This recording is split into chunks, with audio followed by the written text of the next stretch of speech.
Ternyata cerdas secara pikiran aja nggak cukup, tapi ada kecerdasan lainnya yang juga harus kamu kuasai untuk bisa memaksimalkan potensi kamu. Berikut adalah 5 jenis kecerdasan untuk mencapai kesuksesan. Yang pertama, IQ atau Intelligent Quotient. Kemampuan seseorang dalam menangkap informasi, mempelajari dan memahami hal-hal yang baru. Memiliki kecerdasan IQ yang tinggi masih dianggap sebagai modal utama untuk meraih kesuksesan. Karena logikanya, dengan IQ yang tinggi, seseorang akan memiliki kemampuan akademik yang baik. Berarti bisa masuk ke universitas unggulan. Nilai IPK tinggi akan lebih mudah mencari pekerjaan di perusahaan ternama. Apakah benar sesederhana itu? Nyatanya enggak juga. Kalau kamu hanya mengandalkan IQ saja, kamu nggak akan tuh bisa bersaing dalam kehidupan sehari-hari. IQ memang penting, tapi ada yang berikutnya. Yang kedua, EQ atau Emotional Quotient. Kemampuan seseorang dalam mengendalikan emosinya sendiri. Bahkan ia pun juga bisa mengendalikan emosi orang lain. Karena fakta membuktikan orang yang IQ-nya rendah tapi EQ-nya tinggi itu biasanya lebih sukses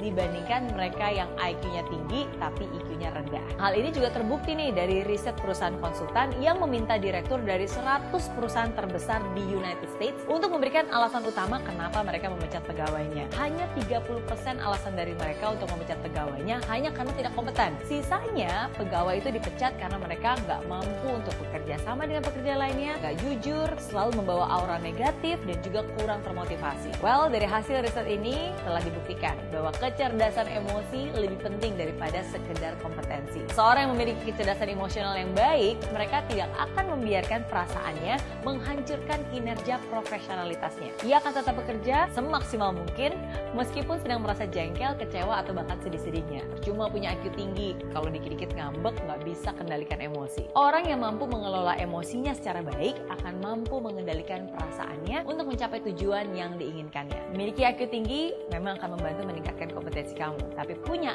EQ yang baik akan membuatmu bisa melangkah lebih jauh. Yang ketiga, EQ alias Adversity Quotient. Kemampuan untuk bisa menghadapi tantangan, kesulitan, masalah di dalam hidup. Jangan hanya usaha di saat muda, tapi kamu juga harus mau berproses, harus mampu berjuang di saat susah. Ada 3 tipe orang di saat dia bertemu dengan tantangan. Tipe yang pertama adalah quitter. Ketika dia melihat tantangan, belum dicoba, biasanya udah langsung menyerah. Kata-kata favoritnya, gak bisa, aduh, gak mampu, gak mungkin. Yang kedua, camper. Ciri-cirinya adalah dia selalu merasa aman di zona nyaman. Cirinya adalah orang ini suka menghindari tantangan. Jadi sebisa mungkin ya udah deh di sini aja. Udah nyaman kok, udah enak kok, nggak perlu naik lagi, nggak perlu berjuang lagi. Akhirnya stuck.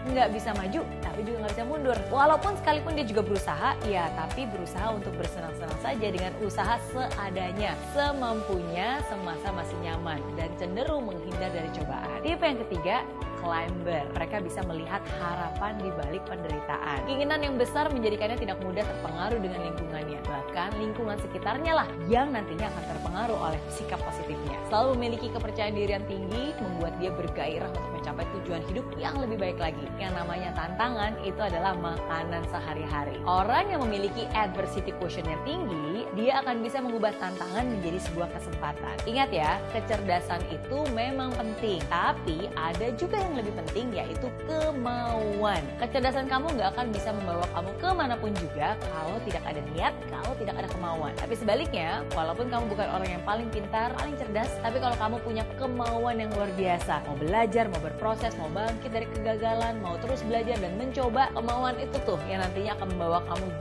jauh melebihi orang-orang pintar, tapi dikit-dikit nggak mau. Jadi jangan hanya miliki kecerdasan, tapi milikilah juga kemauan untuk berproses di dalamnya. Yang keempat, FQ alias Financial Quotient merupakan kemampuan seseorang untuk mengerti arti dan juga manfaat keuangan. Bisa menghasilkan uang bukan berarti seseorang itu sudah sukses atau memiliki financial quotient yang tinggi loh. Karena seringkali kita mendengar banyak banget nih artis yang bangkrut di saat mereka sudah tidak lagi populer. Mereka juga terserang penyakit, bahkan mereka juga nggak mampu untuk membayar biaya pengobatan rumah sakit dan harus menerima sumbangan dari orang lain. Hal inilah yang bisa menjadi pembelajaran penting. Semua penting untuk bisa menguasai yang namanya financial quotient. Kenapa? Karena tanpa financial quotient, seseorang tidak bisa mengelola keuangannya dengan baik. Maka hidup kita pun akan kacau balau, tidak bisa membuat perencanaan keuangan.